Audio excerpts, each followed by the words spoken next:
के बाद तुझे मेरी बातें माननी पड़ेंगी। एक सूत्र दिया है मैंने, m equal to m plus m, m equal to m plus m। बड़ा प्यारा सूत्र है ये। मालिक इजिकल टू मेहनत प्लस मस्ती, मजदूर इजिकल टू मेहनत प्लस मजबूरी। अब देखो, मालिक और मजदूर दोनों में एक चीज कॉमन है, मेहनत, पर एक चीज का अंतर है। अच्छा, मेहनत के साथ एक प्रॉब्लम है, शुरुआत में बहुत कष्टकारी लगती है। जब अगर 1000 दंड बैठक मारोगे, जीवन में कभी मार लिया 1000 दंड बैठक, तो पहला 50 करने में बहुत दर्द होगा, और जिस दिन 50 करोगे उसके बाद हफ्ते भर दर्द होगा, जांग पूरी भरी रहेगी, चल नहीं पाओगे, बहुत दर्द होगा। फिर एक महीने तक 50 करोगे, फिर दूसरे महीने 100 पहुंचाने की कोशिश करोगे, फिर तीसरे महीने से मजा आने लगेगा।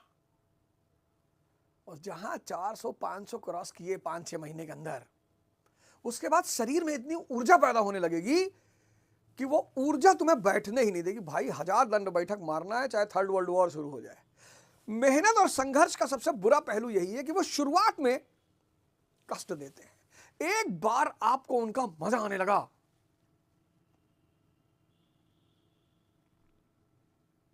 सर जी जब हम सुबह उठना शुरू किए तो लगे कि गोली मार दें यार, ध्यान करना, ये करना, वो करना। अब इसी मस्ती में जो आदमी खेल रहा है वो तेंदुलकर हो गया, इसी मस्ती में जो आदमी राजनीति कर रहा है मोदी हो गया। कुछ भी कहे हमें क्या फर्क पड़ता है, मस्ती सवार है। इसी मस्ती में जो आदमी पढ़ रहा है वो कलाम हो गया।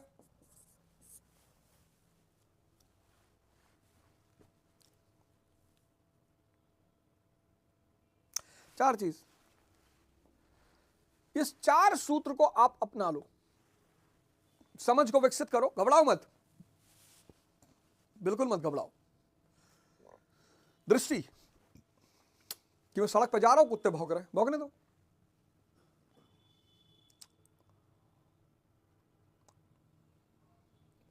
पर आप चिंतित हो जाते हो, फलाना मुझे ऐसा बोल रहा है? भैया शीघ्र पतन का शिकार है, दिन भर टेंशन में है, 25 दवाई खा चुका है, असर नहीं हो रहा है, तो कहीं तो भड़ास निकालेगा।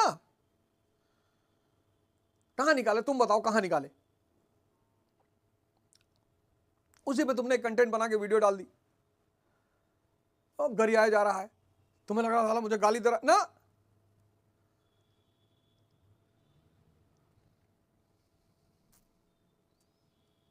ना, यह आनंद के 4 सूत्र। आज बहुत 13वां श्लोक है 4थे अध्याय का। 12वां तो बड़ा क्रांतिकारी हो सकता है, आप में से कई लोगों ने यज्ञ की शुरुआत कर दी हो, श्वास प्रश्वास का दहन हर कार में। अरे 12वां श्लोक तो 4-5 गैलेक्सी देकर भी उसकी कीमत नहीं चुकाई जा सकती। पैसा तो बहुत छोटी चीज है उसके आगे। अगर 5-6 गैलेक्सी दिया जाए उस 12वें श्लोक के लिए किसी को, तो भाई साहब यज्ञ क्या करेगा? दैवीय संपदा का विकास करेगा। आपको चाहिए कि आपके अंदर विवेक पैदा हो जाए, यज्ञ। आप चाहते हैं कि आपके अंदर वैराग्य पैदा हो जाए, यज्ञ। आप चाहते हैं आपके अंदर दम पैदा हो जाए, यज्ञ। आप चाहते हैं आपके अंदर श्रम पैदा हो जाए, यज्ञ। इस तीसरी आंख से श्वासों पे नजर, श्वास प्रश्वास, श्वास प्रश्वास।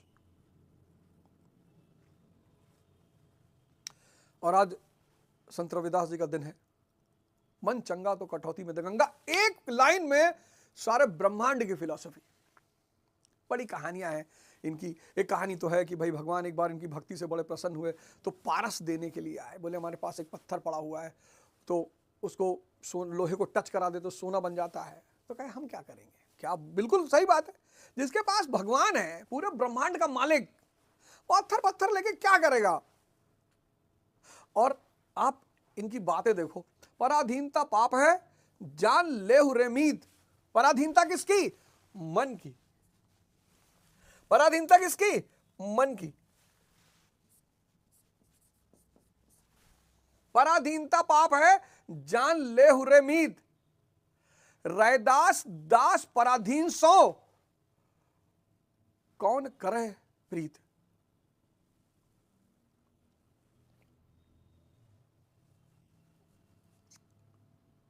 कितनी प्रासंगिक लाइनें हैं। रैदास ब्राह्मण मत पूजिए, जाए होए गुणहीन। देखो ब्राह्मण की बात नहीं कर रहे, कह रहे ब्राह्मण अगर गुणहीन है, ब्राह्मण की बुराई नहीं कर रहे। देखो कंडीशन है, टर्म एंड कंडीशन लगी हुई है। रैदास ब्राह्मण मत पूजिए, जाए होए गुणहीन। उन्होंने ये नहीं लिखा रैदास ब्राह्मण मत पूजिए,